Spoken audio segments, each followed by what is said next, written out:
Assalamualaikum warahmatullahi wabarakatuh. Mustafa Muhammad sallallahu alaihi wasallam. Khususnya mu'alif hadal kitab Senawi Adi Maski sallallahu alaihi wasallam. Khususnya aba'ana umatina wa jatina wa jatina wa sallam syaihina khususnya ma'ahatina laskiya malam talamiti ma'asanti wali. Lillahi ta'ala lahumul fatihah.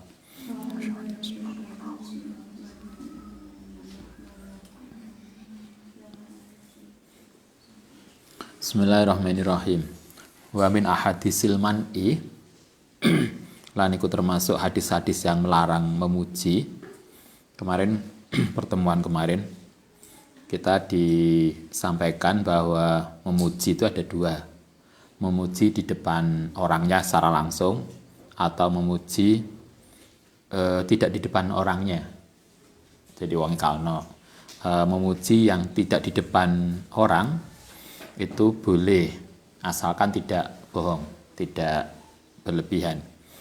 Kemudian memuji yang di depan orang itu hukumnya tiga, bisa sunnah, bisa mubah, bisa dilarang. Sekarang disampaikan dalam konteks ini adalah hadis-hadis yang melarang memuji. Ma rawainahu fi sahih Muslim anil Miqdad radhiyallahu anna rajulan. Saat temene ada seseorang ikut ja'ala tumandang sopo rajul iku yamdahu memuji Utsman ing Utsman. Suatu ketika ada seseorang itu memuji Sayyidina Utsman secara langsung di depan beliau. Fa'amada mongko sengaja sopo Miqdad fahassa kemudian berlutut ala rubatahi ngatasi lutute Miqdad wa ja'ala yahsu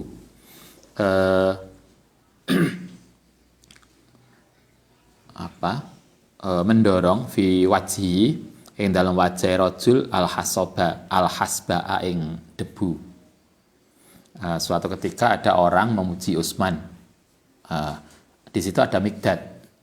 Mendengar ada orang muji Utsman, Miqdad itu langsung nyari kerikil. Orang yang muji tadi langsung diusapi kerikil, diusapi pasir.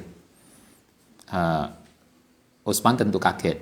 Kemudian Utsman mengatakan gini, faqala lahu, mongko kemudian mengucap lahu maring Miqdad sapa Utsman, masa nuka, apa yang kau lakukan? Faqala mongko kemudian jawab sapa Miqdad, inna Rasulullah sallallahu alaihi wasallam iku qala idza ra'aitum nalikane melihat sapa sira al-maddahin orang yang suka memuji fahsu mongko ngusapa sapa sira fi wujuhim ing wajahe maddahin aturaba ing debu. Kata Nabi ada hadisnya begini. Saya dengar Nabi itu mengatakan kalau kamu melihat ada orang yang suka memuji maka apa bahasa Jawanya? Ngeraupono ing debu. Raupono itu apa? Usapan. Jadi kalau ada orang suka memuji, maka usaplah wajahnya dengan debu. Itu menunjukkan larangan untuk memuji. Itu satu hadis yang dikutip oleh Syekh Nawawi tentang larangan memuji. Ada hadis yang melarang memuji. Sehingga jangan memuji orang, karena itu nggak bagus. Hadis itu menunjukkan begitu. Itu satu hadis yang melarang memuji. Ada dua, ada banyak hadis yang melarang memuji. Paling nggak ada 3 atau 4. Rawaina fi sahih Bukhari wa Muslim. Itu tadi sahih Bukhari. Sekarang hadis sahih Bukhari Muslim. An Abi Musa al-Asy'ari. Kalau tadi dari Miqdad, sekarang dari Musa al-Asy'ari mengatakan begini.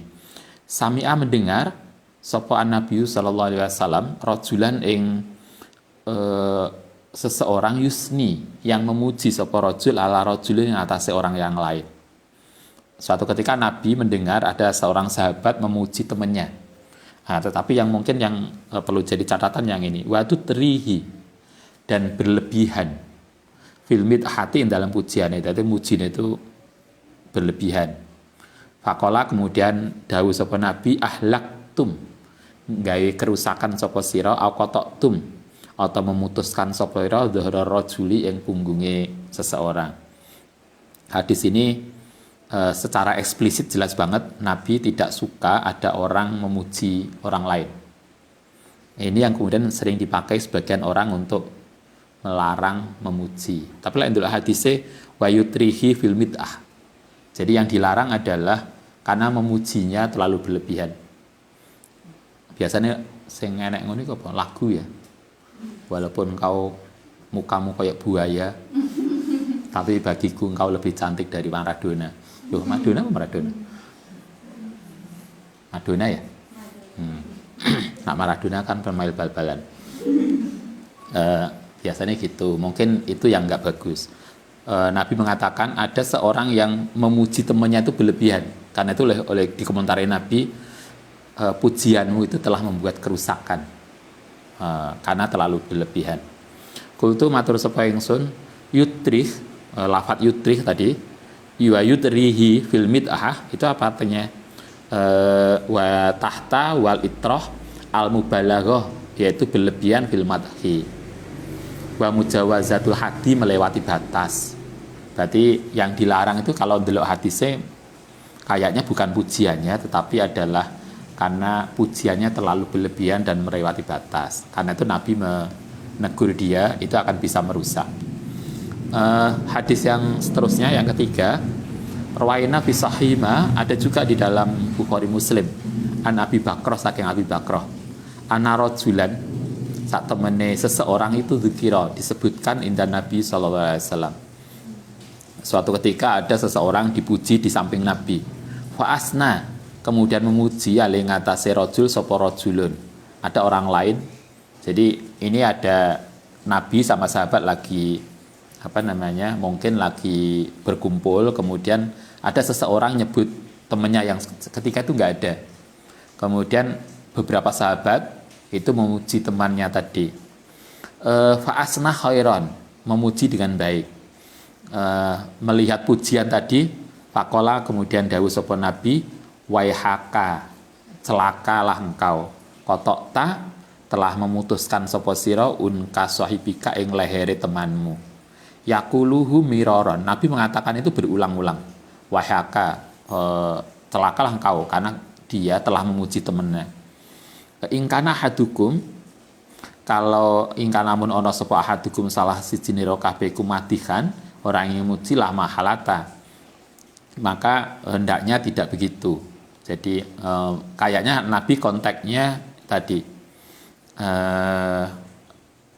jangan memuji secara berlebihan, karena kalau di sini dikatakan inkana ahadukum matihan la mahalata falyakul ahsibu, menduga sapa ingsun kada wa kada.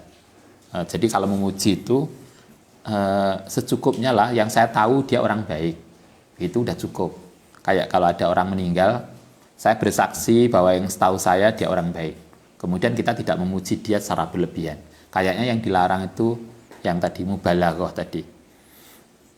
Kalau harus dipuji ya nggak apa-apa, harus dipuji, tetapi pujiannya objektif lah, tidak kemudian lebih dari wis to koyo mbak gak ono wong apik sak liyane sampean. Wis to aku itu kayaknya wis sing lagu apa macem-macem, ternyata Gremis saja nggak datang. Jerene kan gitu toh lagunya. Lautan akan aku seberangi, gunung aku daki, Gremis saja loh gak jadi datang. Itu nggak perlu berlebihan. Artinya kalau kita mengatakan sesuatu, katakanlah secara objektif dan proporsional. Sehingga Nabi mengatakan di sini, cukuplah ahasiba kadza wa kadza. Yang saya lihat dia begini, yang saya tahu dia baik. Tidak kemudian, karena kita tidak tahu, mungkin di luar sepengetahuan kita, dia tidak sebaik yang kita duga, gitu kan? Hakikat dia kan Allah Ta'ala yang tahu. Yang kita tahu adalah pada aspek satunya. Karena itu kan sering lah orang nikah, biyen pas nganten anyar sedurunge nikah, ketoke apik banget. Pasangan kita itu orang paling sempurna, tidak ada yang lebih baik dari dia. Tapi begitu nikah untuk 3 wulan, Ustaz, kok suami saya berubah ya? Atau istri kita berubah? Padahal sebetulnya kan tidak berubah. Aslinya aja kelihatan. Kan gitu toh? Karena ketika kita pacaran, apalagi, biasanya sisi kurangnya nggak kelihatan. Karena orang pacaran itu yang sering saya sampaikan kan, yang terjadi itu kamuflase. menunjukkan apike bukan sesuatu yang buruknya. Jadi kita pelit banget, tapi kemudian menjadi orang yang sangat dermawan ketika bareng pacare. Kita biasanya pelit, tapi karena mangan dengan pacarnya ada ngamen ngasih 50.000 misalnya kan, sehingga kemudian pacar kita nganggap anjane dia itu luar biasa, perhatian, macam-macam. Akhirnya kita salah mempersepsikan. Karena itulah kita itu memuji dia adalah sepanjang yang kita tahu sehingga proporsional. Nabi mengatakan ahsibu kada wa kada, yang saya tahu begini. Ingkana lamun ono sapa man yaro annau kadzalika. Nabi mengatakan kalau dia melihat itu yuk bilang aja dia baik yang sepanjang yang saya tahu begini. Di luar itu saya nggak tahu. Sehingga pujian kita itu terukur, proporsional, tidak berlebihan. Wahasibuhu utai yang tahu tentang hakikatnya itu Allah Ta'ala. Fala yuzaki mongko jangan bersihkan seseorang alallahi ahadan yang seseorang. Artinya kita tidak mungkin pengetahuan kita terhadap seseorang itu lebih bagus daripada pengetahuan Tuhan terhadap dia.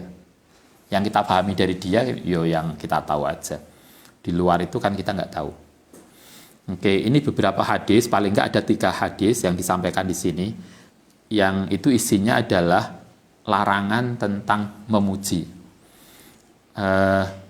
Ada 3, kalau kita lihat hadis yang pertama atau hadis kedua, itu lebih cenderung yang Nabi menolak adalah pujian yang berlebihan. Pujian yang melewati batas, maka itu akan cenderung bohong. Itulah yang kemudian nggak boleh. Nah, sekarang kita akan masuk pada yang kedua, hadis-hadis yang membolehkan untuk memuji. Wa amal hadisu al-ibahati, anapun utai hadis-hadis yang membolehkan untuk pujian, itu fakasiratun, banyak banget. Latan hasiru, tidak terhitung. Kata Imam Nawawi, kalau yang melarang, di sini ada 3. Tapi yang membolehkan justru sangat banyak, lebih banyak tidak terhitung. Walakin nusiru, tetapi saya hanya mengisarakan nil atrofi fiha, hanya beberapa yang saya sampaikan di sini. Pertama, faminha, setengah saking hadis yang membolehkan memuji adalah qaulu sallallahu alaihi wasallam fil hadisis sahih, dalam hadis sahih li Abi Bakar radhiyallahu an. Ini hadis ini terkait di gua yang Nabi sembunyi itu di mana? Gua Hira atau Gua Sur? Oh, Gua Sur ya? Masa lupa masalah. Oke. Oh ya, Gua Sur, Gua Hira untuk menerima wahyu. Ini jadi lupa. Biasanya ingat. Di sini jadi lupa. Madzanuka. Mai kopa dzanuka utai dugaanmu bisna ini kelan 2 orang. Allah utai Allah iku salisuhuma. Orang yang ketiga. Ini terkait ketika beliau hanya berdua bersama Kanjeng Nabi di Gua Sur, yang Abu Bakar itu cemas banget karena mereka hanya berdua, sementara di atas itu orang kafir banyak banget. Maka kemudian Nabi mengatakan, jangan khawatir, kita tidak berdua loh, kita bertiga karena ada Allah bersama kita. Wabil hadisi, hadis yang lain itu 1 hadis tentang pujian. Ini pujian ini terhadap Abu Bakar. Yang hadis kedua, hadis juga terhadap Abu Bakar. Hadis yang kedua ini terkait dengan isbal. Isbal itu kalau laki-laki itu menggunakan pakaian di bawah mata kaki. Celonone sampai di bawah mata kaki itu namanya isbal. Di dalam beberapa hadis itu dikatakan nggak boleh. Karena itulah sebagian kita kemudian motong celana di atas mata kaki karena ada hadis itu. Beberapa hadis Nabi melarang isbal, melarang celana sampai menutupi mata kaki. Ketika muncul hadis itu, Abu Bakar itu cemas karena pakaiannya di bawah mata kaki. Kemudian muncul hadis ini, lasta ora ono sapa sira iku minhum, seperti mereka. Ai lasta tegese ora ono sapa sira iku minalladzina, saking orang-orang yusbiluna yang memanjangkan uzurohum ing celanane mereka khuyala'a krono kesombongan. Sebagian sahabat, sebagian ulama mengatakan memanjangkan celana bagi laki-laki di bawah mata kaki itu boleh, sepanjang alasannya adalah bukan untuk kesombongan.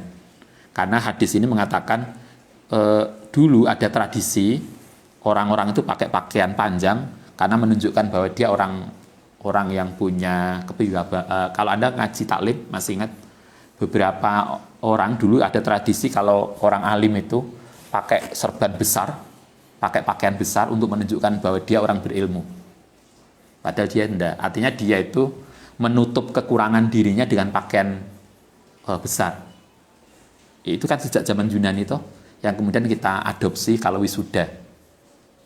Wisuda pakai grombyong-grombyong itu yang gede. Wong wisuda ning omah, ning pondok pakai toga. Cuma sing menyaksikan suaminya dan ibunya. Ya nggak apa-apa, itu kan sebetulnya warisan zaman dulu menunjukkan itulah kebiasaan pakaian orang-orang menunjukkan keilmuannya. Sebetulnya dulu begitu. Orang yang menggunakan pakaian besar untuk menunjukkan kesombongan itu tidak boleh. Karena itu di sini ketika Abu Bakar merasa tersinggung, bukan tersinggung, yang merasa tersindir oleh Nabi bahwa Nabi melarang pakai isbal, kemudian Nabi mengklarifikasi, kamu tidak termasuk kayak mereka, walaupun Abu Bakar menggunakan pakaian panjang. Karena Nabi tahu Abu Bakar menggunakan pakaian panjang itu bukan untuk kesombongan. Itu pujian untuk Abu Bakar. Dan Nabi memuji Abu Bakar seperti itu. Dan karena itulah maka memuji sebetulnya nggak problem. Itu hadis kedua terkait dengan isbal. Wabil hadis akhor, ada hadis lain tentang Abu Bakar juga. Ya Abu Bakrin, ya Abu Bakar latabki, jangan nangis sapa sira inna ammana nasi, saat temennya orang yang paling aman alaya di sisi saya fisuhbatihi, ing dalam persahabatan wa malihi lan kekeluargaan mal iku Abu Bakar. Kata Nabi, engkau jangan menangis karena engkau adalah orang yang paling dekat dengan saya. Itu pujian Kanjeng Nabi terhadap Abu Bakar. Abu Bakar itu kan sering kalau sholat nangis, sama dengan kita. Anda kan juga sama toh. Abu Bakar itu suatu ketika pernah sholat kemudian baca surat Innallaha astara mu'minina anfusahum, apa itu namanya ayatnya terus ya. Jadi ayat itu mengatakan gini, bahwa Allah itu akan membeli diri orang mukmin, hartanya dan seterusnya itu dengan surga. Nah, ketika baca ayat itu, Abu Bakar itu kelingan ketika beliau dagang. Ketika beliau dagang, dia membuka jualan, itu ternyata tidak semua pembeli itu mau membeli.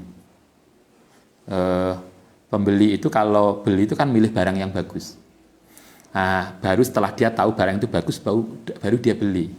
Kalau barang itu diketahui tidak bagus, maka dia tidak akan beli. Abu Bakar itu ketika mau itu teringat itu. Kalau Allah membeli saya, membeli manusia itu dengan surga, maka Allah akan, dia berpikir, Allah akan melihat kita. Apakah kita layak dibeli dengan surga atau tidak? Kalau kita bagus mungkin akan dibeli oleh Tuhan, tapi kalau kita nggak bagus, kan berarti kita tidak termasuk orang yang akan dibeli oleh Tuhan dengan surga. Karena itulah dia merasa, jangan-jangan saya itu termasuk orang yang nggak akan dipilih oleh Tuhan. Coba, segitunya beliau mau Quran, nah, kita harus lancar aja les, gitu kan. Artinya beliau mau Quran itu dengan meresapi maknanya. Kemudian beliau menangis ketika itu. Ini Abu Bakar suatu ketika juga menangis begitu karena merasa jangan-jangan nanti saya termasuk orang yang tidak ikut Kanjeng Nabi ketika setelah mati. Maka Kanjeng Nabi kemudian memastikan jangan menangis karena engkau ini adalah orang yang paling dekat dengan saya. Kemudian Nabi mengatakan lau kuntu lamun ana sapa ingsun iku muttahidan.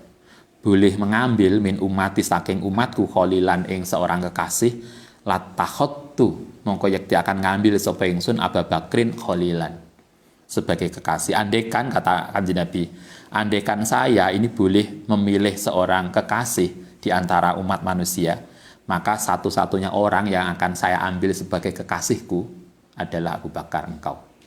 Coba, betapa hebatnya toh, Nabi lo jamin begitu. Kita juga jangan khawatir, karena kita juga keturunan Nabi Adam. Kanjeng Nabi Muhammad kan Nabi Adam, podo itu, podo Nabi ini. Artinya kan Nabi memuji Abu Bakar sebagai orang yang luar biasa, yang Nabi menjamin andekan Nabi itu boleh mengambil kekasih di dunia, maka Abu Bakarlah orangnya. Itu hadis ketiga. Hadis keempat, wabil hadis akhir arju, berharap sapa ingsun antakuna ento ana sapa sira iku minhum saking orang-orang ai minal ladina, yaitu dari orang-orang yud'auna yang diundang min jami abwabil jannati, dari seluruh pintu surga, lidukhuliha, untuk masuk surga. Kata Nabi, ini ke Abu Bakar lagi.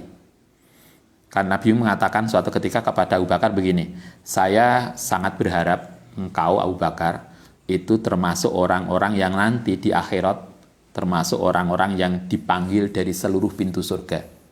Jadi di semua pintu surga ada panggilan nama Abu Bakar, sehingga kita bisa pilih dari mana kita masuk. Kita berharap begitulah. Kalaupun tidak ada, semua pintu surga tidak mengundang kita, mungkin sebagian dari itu kita bisa. Kalau enggak, minimal satu aja lah, gitu kan? Ada toh yang kita akan diundang pintu surga adalah satu, orang yang biasa duha, orang yang biasa salat malam, orang yang biasa apalagi baca Quran. Masa kita enggak? Salah satunya aja. Tapi bukan berarti kemudian salat malam dan duha aja loh ya. Salat wajib ya, bukan kemudian wah yang penting duha enggak. Salat wajib ya, yang fardu ya, tapi sunnahnya ya. Ada yang Abu Bakar itu kan hampir semua dilakoni, sehingga karena itulah duha yo, sholat malam yo, macam-macam yo, sedekah yo, sehingga semua jalur panggilan surga beliau ada namanya. Dan Nabi mengatakan itu, saya berharap engkau termasuk orang yang akan dipanggil dari semua pintu surga. Itu pujiannya Kanjeng Nabi terhadap Abu Bakar. Artinya ini pujian yang Nabi sendiri melakukan, sehingga kemudian memuji itu boleh. Seterusnya, fil hadisil akhar, dalam hadis yang lain, idzan, memberikan izin sapa sira lahu maring Abu Bakar wa basyirhu, lan mugi memberikan berita gembira ing Abu Bakar bil jannati kelan surga. Nabi sendiri mengatakan Abu Bakar itu salah satu orang yang dijamin masuk surga toh. Anda masih ingat? Nabi itu pernah menjamin 10 sahabat masuk surga. Salah satunya Abu Bakar. Nah, kita kan insya Allah juga dijamin bahwa mesti akan melewati kematian, dan kalau amal kita baik, semoga Allah menerima kita. Abu Bakar termasuk ini, babasyiru bil jannah, yaitu orang-orang yang dikasih kabar gembira dengan surga, karena beliau termasuk 10 orang yang dijamin masuk surga. Pujian Kanjeng Nabi terhadap Abu Bakar. Yang lain, hadis yang lain, wafil hadisil akhir, tentang Abu Bakar lagi masuan, isbut Uhud. Ini suatu ketika Abu Bakar, Umar, Utsman itu ada di atas bukit Uhud. Bukit Uhud itu ketika itu agak apa namanya? Kalau bahasa kita agak lindu, agak gempa, agak bergoyang. Karena itulah kemudian Nabi mengatakan usbut Uhud. Tetaplah kamu Uhud, diamlah kamu, fa inna alaika, karena di atasmu ada nabiyun. Di atasmu itu nabi, saya Kanjeng Nabi, wasiddiqun, dan orang yang siddiq, yaitu Abu Bakar, wa syahidani, dan orang yang mati syahid 2. Syahidah ini coba Anda bisa bayangkan, Nabi masih hidup, tapi Nabi sudah mengatakan wa syahidani, akan ada 2 orang mati syahid. Siapa itu? Umar dan Utsman. Umar dan Utsman belum mati, Nabi masih hidup, Nabi sudah mengatakan di atasmu ini loh Uhud, kamu jangan ribut gitu bagi bahasa kita. Di atasmu ini ada Nabi, ada Siddiq, dan ada 2 orang yang akan mati syahid. Dan kita melihat Utsman dan Umar meninggal dalam pembunuhan toh. Coba, itu kan prediksi ini Nabi udah jelas. Nabi masih hidup, Abu Bakar masih hidup, khilafah belum ada, Khalifatul Rasyidin belum muncul. Nabi sudah mengatakan yang di atasmu ini ada Nabi, ada Siddiq, dan 2 orang yang mati syahid. Dan dalam hadis itu dikatakan yang dimaksud itu adalah Umar dan Utsman. Itu luar biasa. Ini ke Abu Bakar. Hadis lain ada lagi. Qala ngendika sapa sallallahu alaihi wasallam. Dakhaltu masuk sapa ingsun al jannata ing surga. Kanjeng Nabi suatu ketika pernah masuk surga ketika Isra Mi'raj. Pernah diajak jalan-jalan. Refreshing kita ning mall, Kanjeng Nabi refreshing ning surga. Makane mereka bareng-bareng Kanjeng Nabi kita rujaan. Meh padha lah. Dakhaltu al jannata faraitu. Kemudian melihat sapa ingsun qasran ing sebuah istana besar. Kata Nabi suatu ketika saya masuk surga, saya melihat istana besar. Fakultu kemudian nanya sapa ingsun, liman hadza? Istana itu untuk siapa? Qalu jawab sapa malaikat li Umar, untuk Umar. Umar urung mati, bangunannya udah siap. Nah, kayak kita belum mati, makam kita udah disiapkan. Sama toh. Fa'aradtu mongko menghendaki sapa ingsun an adkhulahu ento masuk sapa ingsun pada kartu mongko diingatkan sapa ingsun ghaira taka ing selain dirimu. Artinya itulah suatu istana yang nggak akan mungkin dimasuki oleh orang lain karena itu sudah disiapkan untuk Umar bin Khattab. Faqala sapa Umar. Kemudian Umar yang dipuji oleh Kanjeng Nabi bahwa kamu sudah disiapkan loh istana di surga. Umar jawabannya bi abi wa ummi ya Rasulullah, demi ayah dan ibuku. Artinya beliau menerima sebagai sesuatu yang luar biasa. Itu hadis tentang Umar, pujian Kanjeng Nabi terhadap Umar. Yang kedua ada hadis lain untuk Umar. Wa fil hadisil akhar as-sahih ya Umar malakiyaka tidak akan nemui kang ing sira sapa saitonu setan salikan hale orang yang berjalan fajaan mongko akan kaget. Ilah salaka kecuali bakal melaku sapa setan fajaan ghaira fajaika. Jadi Anda masih dengar toh pernah dengar riwayat Umar itu lek mlaku kok enek setan lewat, setane sing melayu bukan kita. Bukan Umar sing melayu tapi setane sing melayu. Ini berdasarkan hadis sahih dari Kanjeng Nabi. Kanjeng Nabi mengatakan, Umar, kalau Anda lagi lewat kemudian ketemu setan, maka setannya yang ketakutan. Itu kan saking hebatnya Umar. Kaya kita lagi petang-petang nih, nanti neng gedung B, moro-moro, Mbak, kok ada angin lewat? Ya, biasa lah musim angin, kan begitu. Karena itu biasanya kita diajari oleh mbah-mbah kita dulu. Apa? Pintu kamar ya?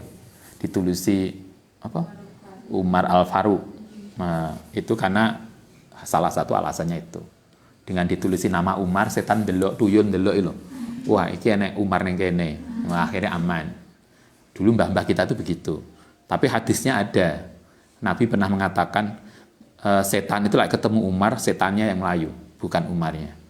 Itu kan pujian Kanjeng Nabi terhadap Umar yang luar biasa, saking hebatnya Umar. Sampai setannya yang lari, bukan kita. Pernah juga toh Anda yang ditanya oleh, ada riwayat, wallahu a'lam, tapi riwayat itu cukup masyhur. Ketika Sayyidina Umar wafat, ditakoni malaikat, maka kan jawabannya juga luar biasa toh, menunjukkan hebatnya Umar. Malaikatnya lo gak takok. Saking ininya. Nah, kita kan semoga kita juga selamat. Itu pujian Umar terhadap pujian Kanjeng Nabi terhadap Umar. Bukan hanya Abu Bakar dan Umar. Kanjeng Nabi juga memuji salah satu menantunya yaitu Utsman. Wa fil hadisil akhar iftah li Utsman. bukakan untuk Utsman wa basyirhu bil jannah.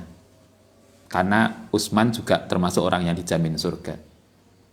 Menantu Nabi, dua mertua, dua menantu itu dijamin surga oleh Nabi. Dua mertua adalah Abu Bakar dan Umar, dua menantu adalah Ali bin Abi Thalib dan Utsman. Itu jaminannya surga. Di sini Kanjeng Nabi mengatakan pintu surga dibukakan untuk Utsman. Sama seperti tadi, Abu Bakar juga dijamin surga. Itu ke Utsman. Ada lagi ke menantunya yang lain, yaitu Ali bin Abi Thalib. Wa fil hadisil akhir, kala ngendika sapa Nabi li Ali, anta utai sira iku minni dariku, wa ana utai ingsun iku mingka. Itu luar biasa loh. Aku adalah bagian darimu dan kamu adalah bagian dariku. Itu statementnya Kanjeng Nabi terhadap Ali bin Abi Thalib. Ada yang lebih hebat, hadis berikutnya, kala ngendika sapa Nabi li Ali maring Ali, amatardo, adakah suka sapa sira antakuna yen to ana sapa sira mini di sampingku iku bimanzilati Harun min Musa, seumpamane posisine Harun min Musa saking Musa.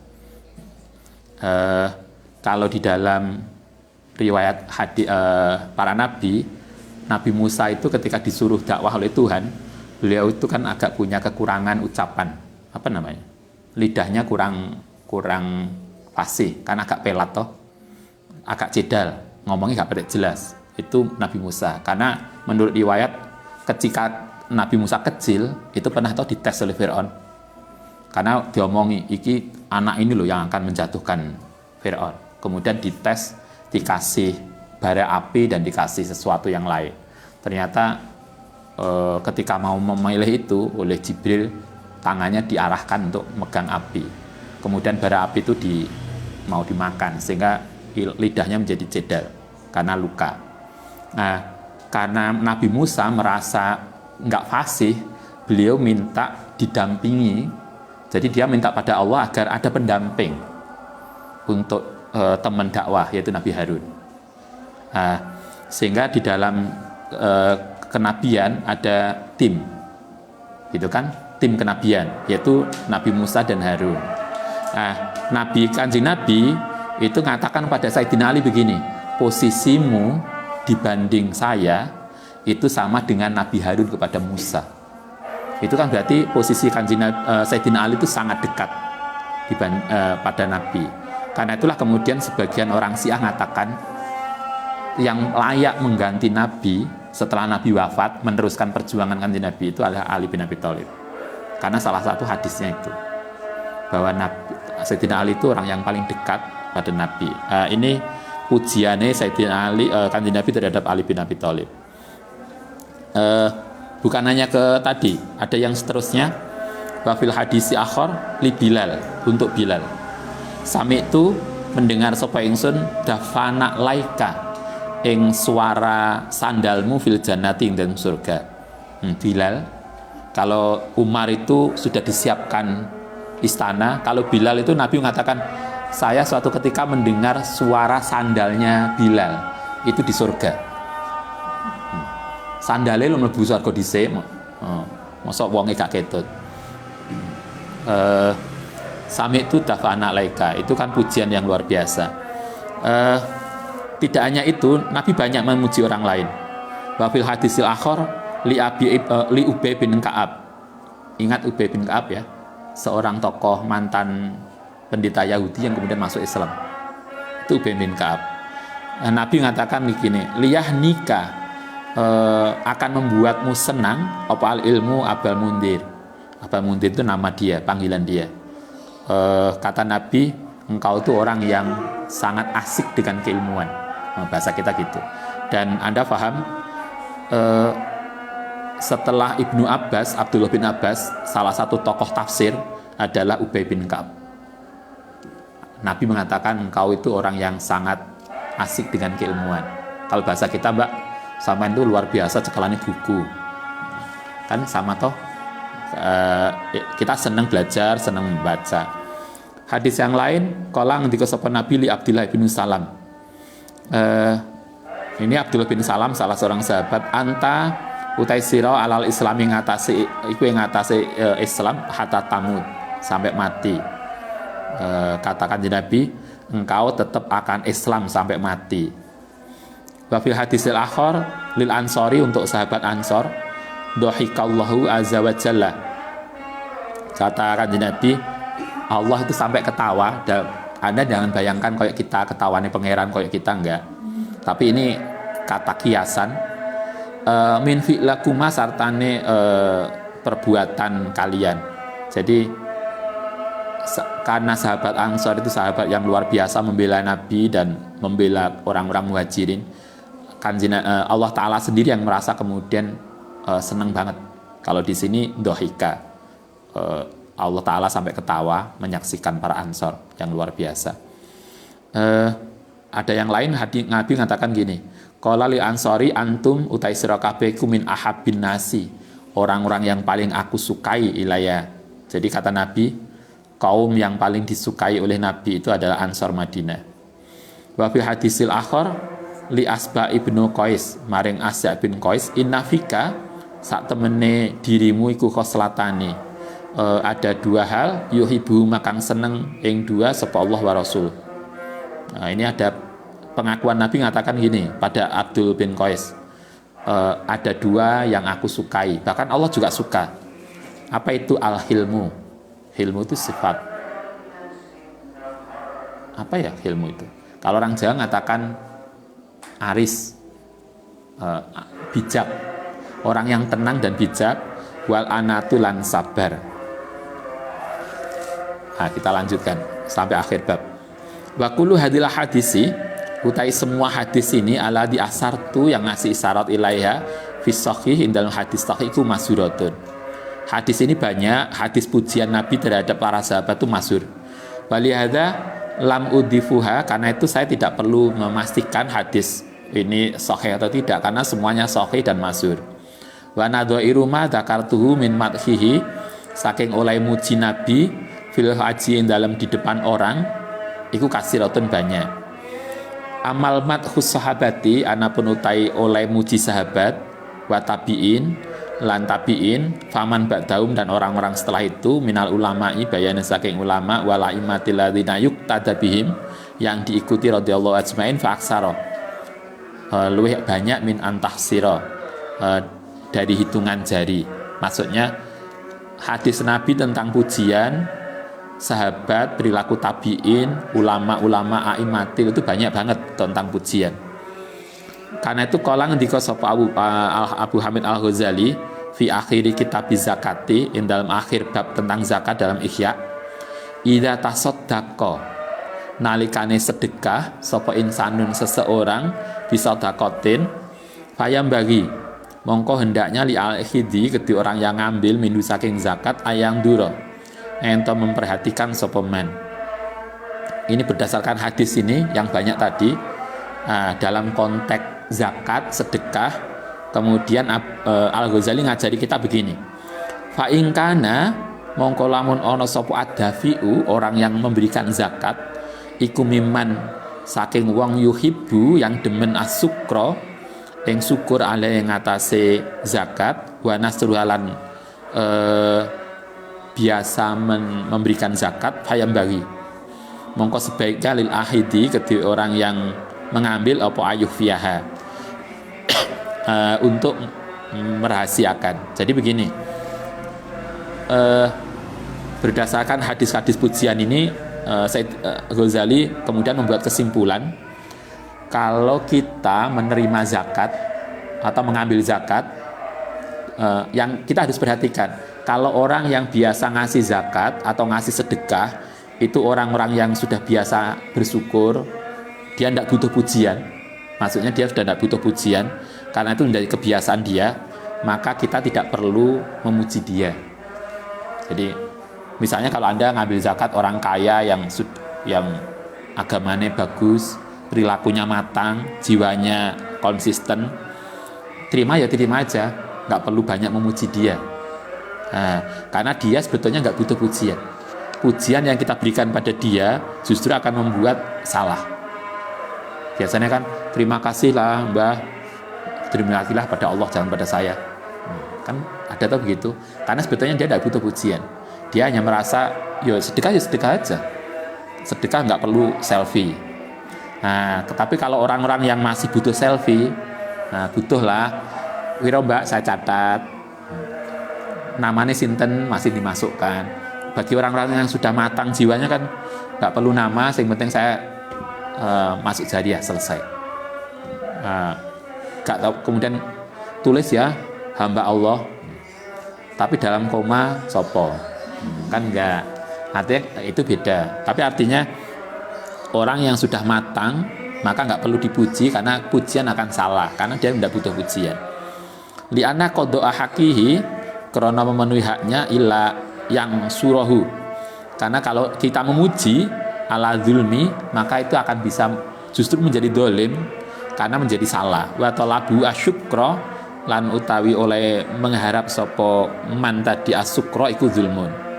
Tetapi sebaliknya fa'in alima min halihi, kalau dari perilaku anau la yuhibbu asyukra, kalau orang itu belum bisa mandiri, pribadinya belum mateng, masih suka selfie, yo fayam bagi, maka kita berikan Mbak sampean hanya apik tenan, terima kasih ya sampean sudah membantu.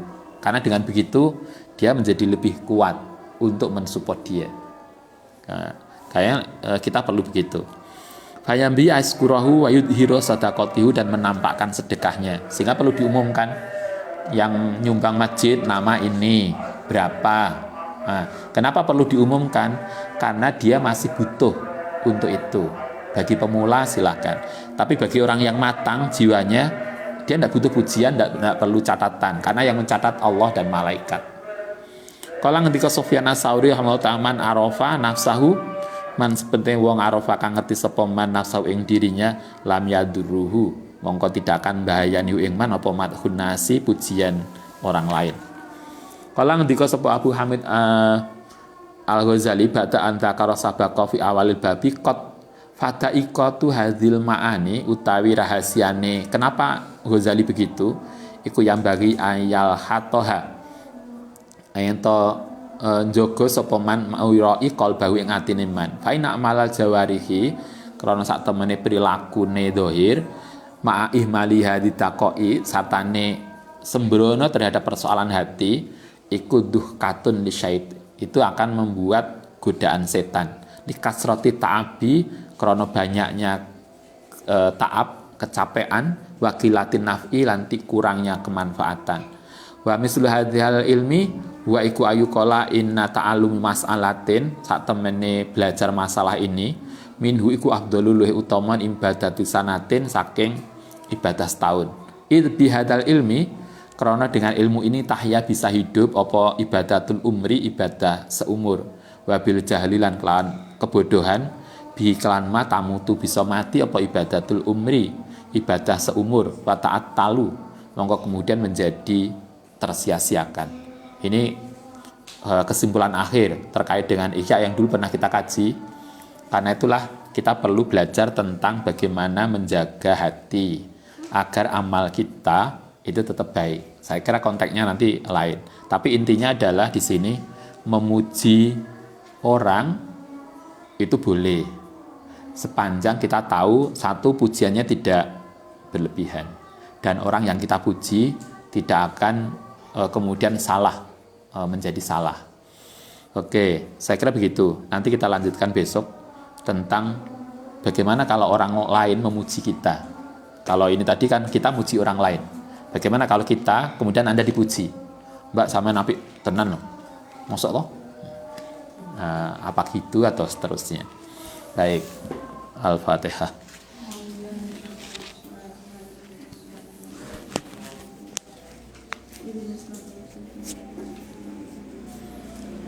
Amin.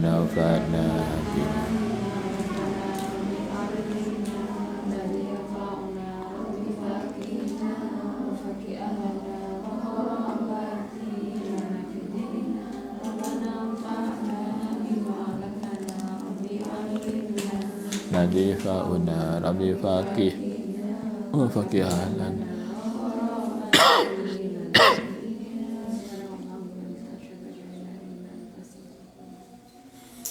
Assalamualaikum warahmatullahi wabarakatuh.